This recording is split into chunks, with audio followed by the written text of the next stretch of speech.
Okay, so your ink, you can kind of see it be a little bit glistening, I guess, when it's still wet, and you don't want that when you start painting. So I just hit it with the heat tool, and then it kind of dulls down a little bit. I still see a couple spots that look like they might be a little bit wet, so I might just hit that again real fast with the heat tool just to make sure.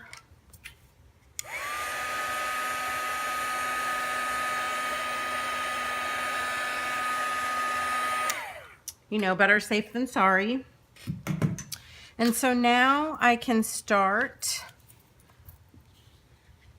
painting. And I want to let you know, the stamp board or clay board, again, it's a thin coating of clay, so a lot of times things will sit on the surface. It takes a little bit for it to absorb, but also when you start painting on this, especially if you're using acrylics or watercolors, I haven't ever tried oils on it, so I can't tell you about that, but it will look a little bit streaky. So you have to be patient, and you have to build in layers if you want things to sort of look smooth.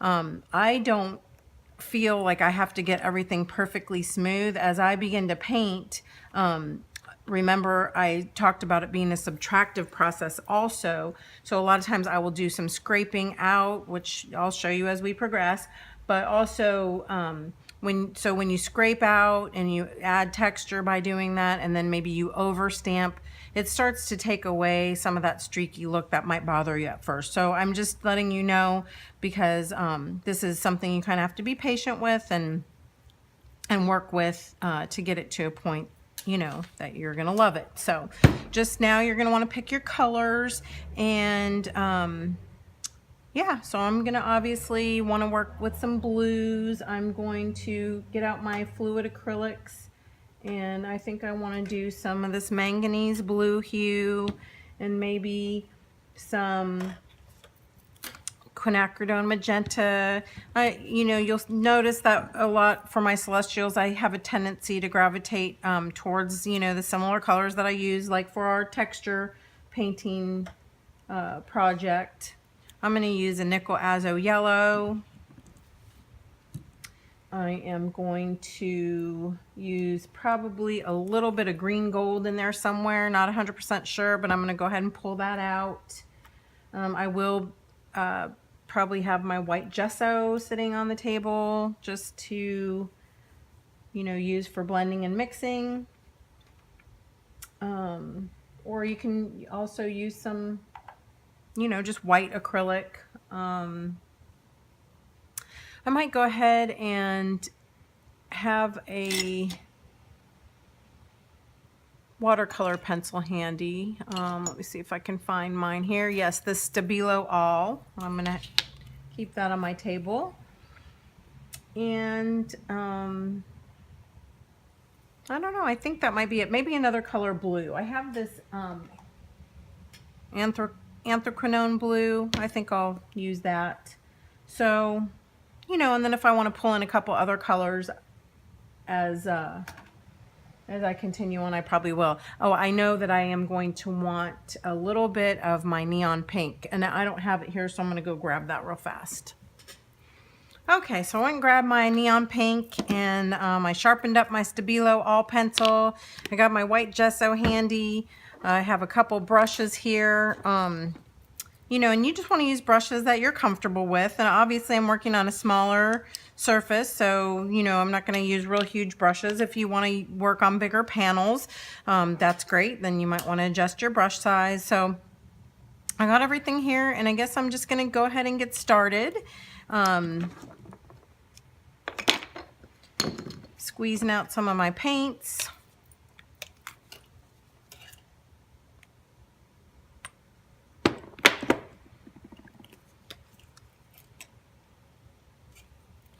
Starting with my blues, and I'm going to start with my lighter blue, and I'll just layer on the colors after. So what I'm going to do is I'm going to make sure this is going to be a moon face, so I want to make sure that I avoid my moon area. So if you want to, you can always use your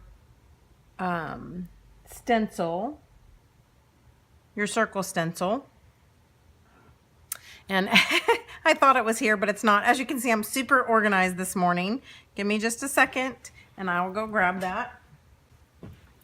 So you can always, you know, choose what size you want your moon face to be, and do you want it to, you know, be over to the side, whatever, you know, you mess with that a little bit. And you can just take a regular pencil or whatever and circle that in if you need to. All right. And that way you can kind of avoid painting in that area. And we'll just get started laying in color.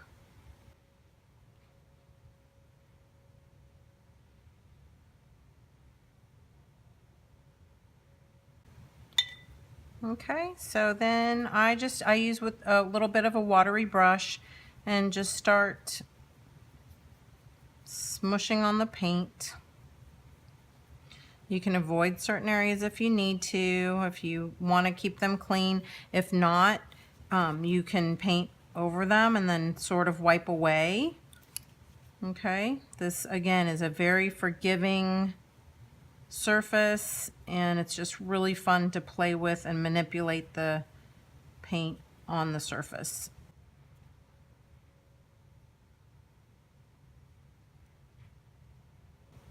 And you don't have to use all fluid acrylics. You can use heavy bodies. You can use, again, pretty much anything. I like to use acrylic wash. You know, it accepts different types of paint really nicely. Even watercolor is really nice to use on these as well. So just have fun and experiment. And if you don't have stamp board and you still want to do this project, you know, you could use 2 pieces of cardboard. You could use some inchy art squares in different different sizes.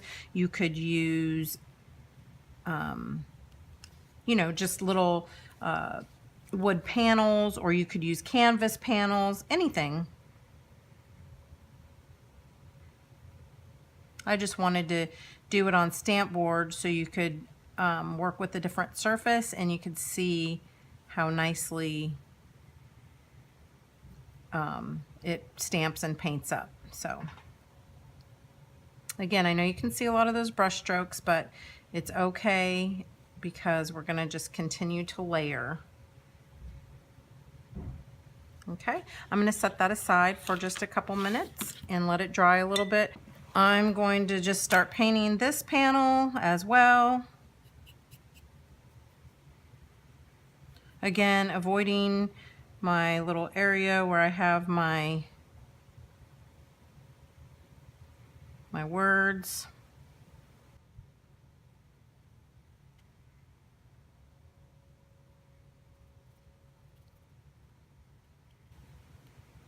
Working again a little bit watery, kind of just smushing the paint around just so I can get that first layer down.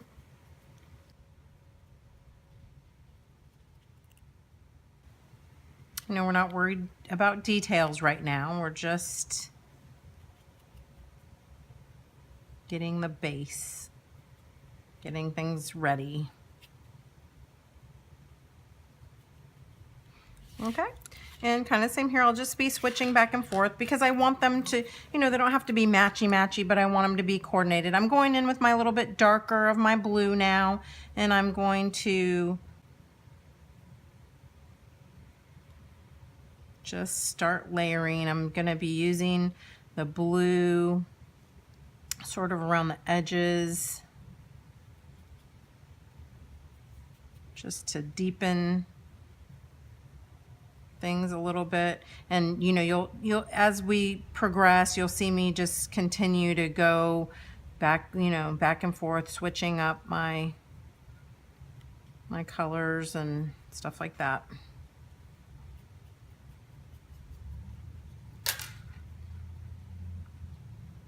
So of course I want to mention that you don't have to do a diptych. If you just want to do a single panel, that is great too. This makes a really great little hanging. A lot of times I will take this clay board and instead of putting them together as a little folding diptych, I will drill 2 holes in it and put a piece of wire and make a little hanger A little piece of hanging art. So lots of different variations of things that you can do with this project. Okay, I'm going to let those dry again. And now I am going to go in, I think, and begin to work on my moon face. I designed this face stamp, you know, so that you could use it as is, but I also created it so that you could sort of manipulate it and make it your own. So instead of just leaving it, I'm going to go ahead and take my Stabilo pencil and I'm going to change the look of the face just a little bit. I'm going to do that by connecting these upper lines where the eye crease would be and going ahead and underlining the eyes a little bit and bringing that line down and kind of connecting them. I'm going to extend the eyebrows just a little bit. And like I said, just manipulate it to make it my own, make it look a little bit different and not just like it's been, you know, cookie cutter, like not just like it's just been stamped, but this, what it is it basically just gives you the foundation of a face. You can do things like, you know, draw these lines all the way down. You can give shading and shadowing up underneath the nose and the mouth. Again, just sort of deepening the creases and shadows around the eyes. And I'll manipulate it even further when I get to the painting part of it. So here I'm going to go in with a little bit of yellow.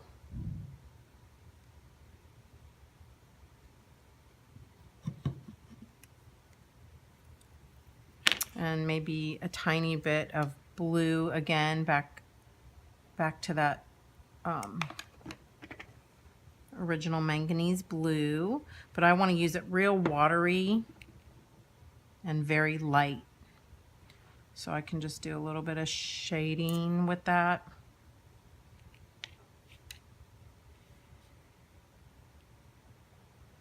I use the Stabilo pencil, so remember that Stabilo pencil will smear and you know, it'll become manipulatable. I don't think that's a word. It will activate. There we go. It'll activate and I can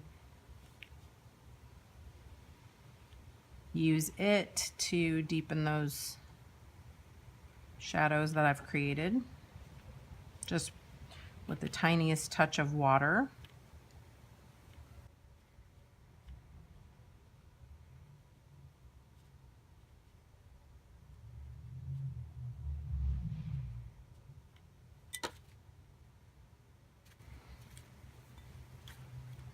And again, if there's something that I don't like, I can go in with a thirsty dry brush and pull some of the stuff back out. And then I can also, I'm going to paint these eyeballs in a little bit, but I can also go in, of course, with my white gesso and use it to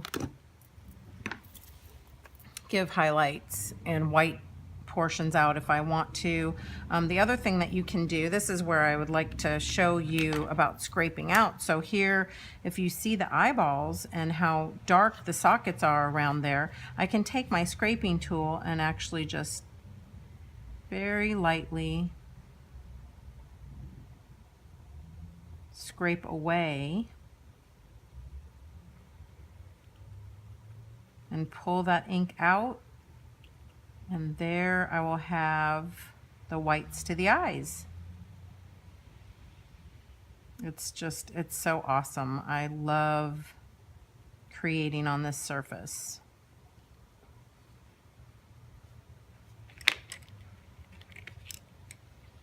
So even if you have any little spots like right here, I don't know if you can see it very well. I'll hold it up. Right here, the ink blobbed a little bit. So I can just go in and scrape that right out. You want to open up the eyelids just a little bit, scrape some of the ink right out. So this way, again, is just fantastic for manipulating your image. Here I'm going to go into the lips and give the little bit hint of a smile. You know, and if you do something that you don't like, say I want to cover that back up, I could just go in with a little bit of black ink or a little bit of black paint and cover that right back up if I wanted to.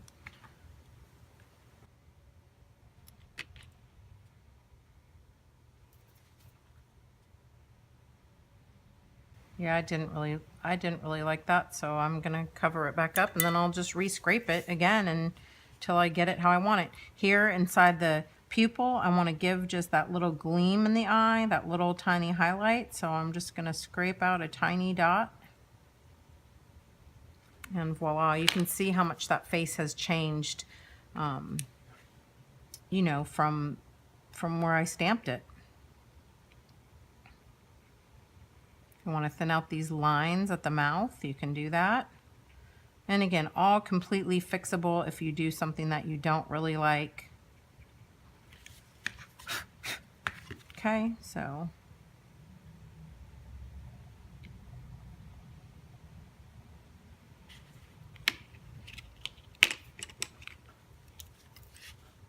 just keep playing with it, and there really are no mistakes.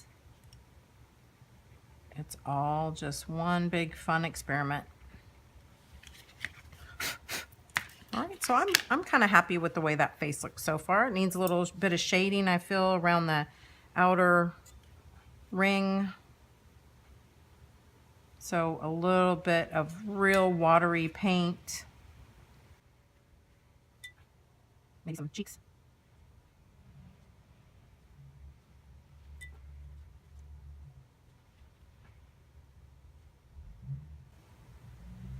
Okay, so you totally can see what I'm getting at here. And now it's for you to just continue to play and enjoy yourself and have fun. I'm going to keep layering my colors and continue to do some scraping. Eventually, after I get some more colors layered here, I am going to use my scraping tool, and I'm going to pull out some rings around the sun or around the moon. If you feel, you know, again, that you don't want to just freehand scrape, you can always use a template and use it as your guideline. Oops, just set my template down in my wet paint. Oh, job hazard. All right, so anyway, I'm going to keep painting here for a while, and I hope you'll paint along with me.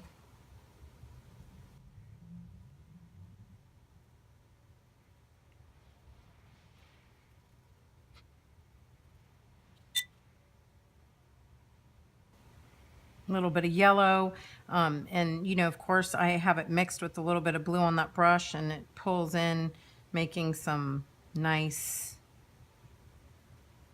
green, sort of limey green shades.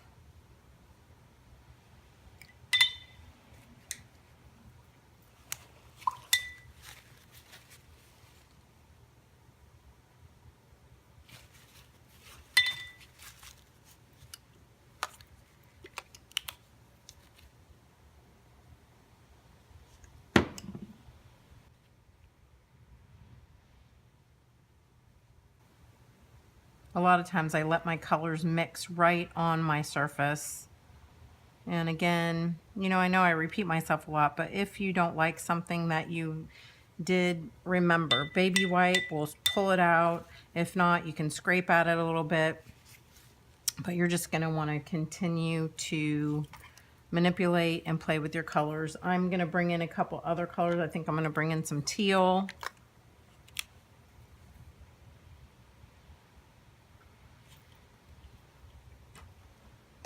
And maybe some turquoise.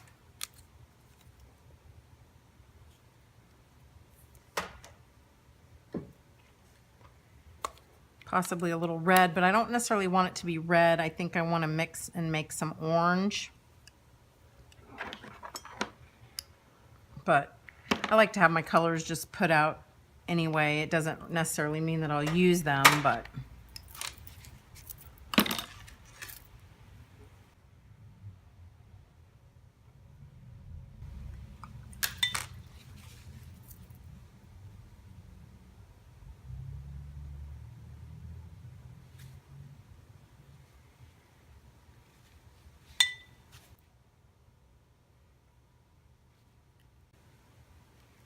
Also, I like to play with color combinations. Like I may not have thought to mix this sort of nickel azo yellow over the top of my magenta, but I had a little bit left on my brush and, you know, tried it and I really like it. So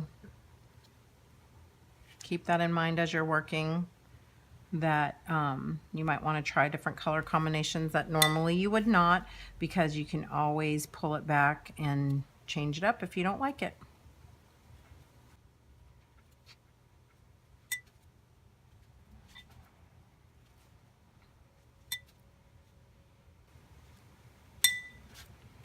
Now I feel like that brush is getting a little big, so I'm going to go down to my smaller brush. Here I mixed a little bit of that teal with a little bit of the magenta, and it made such a nice purple. Again, sort of just an unexpected, you know, an unexpected happening right on the surface. Kind of fun. Well, no, not kind of fun. Super fun.